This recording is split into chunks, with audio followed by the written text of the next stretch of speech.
Sir இதே மாதிரி SP Kaliyamoorthy அவர்கள் போலீஸ் சார்ந்தவர் அவர் சொல்கிறாரு, ஒரு முறை ஏபிஜே சார்கிட்டேருந்து கால் வருதான், இவருக்கு ஃபோன் வருதான். ஃபோன் வந்து சொல்கிறாரு, திருச்சியில் ஒரு மைனர் பொண்ணுக்கு கல்யாணம் பண்ண போகிறாங்க, நீங்கள் போய் என்ன ஏதுன்னு கேட்டு அந்த கல்யாணத்தை விசாரித்து இது பண்ணுங்கன்றாங்க. இப்போ எஸ்பி கலியமூர்த்தி அவர்கள் வந்து இந்த ஃபோன் யார் பிரசிடென்ட்லேருந்து வருது.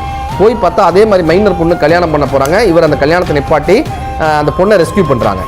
ரெஸ்கியூ பண்ணதுக்கப்புறம் இவர் அந்த பொண்ணுக்கிட்ட கேட்குறாரு, எப்படிமா உனக்காக குடியரசுத் தலைவர் ஃபோன் பண்ணுறாரு, ஏபிஜே சாருக்கும் உனக்கும் எப்படிமா சம்பந்தம்? இந்த பொண்ணு சொன்னதான் சார் ஆச்சரியமான தகவல். அவங்க சொல்லியிருக்காங்க, நான் காலேஜில் படிச்சுட்டு இருந்தப்ப ஏபிஜே சார் எங்கள் காலேஜுக்கு கெஸ்ட்டாக வந்தார். வந்து பெண்களினுடைய மேன்மையை பற்றி கல்வியை பற்றி எல்லாம் பேசினாங்க. பேசி முடிச்சுட்டு ஒரு தொலைபேசி எண்ணோ ஒரு இமெயில் ஐடியும் எங்களுக்கு கொடுத்தாங்க.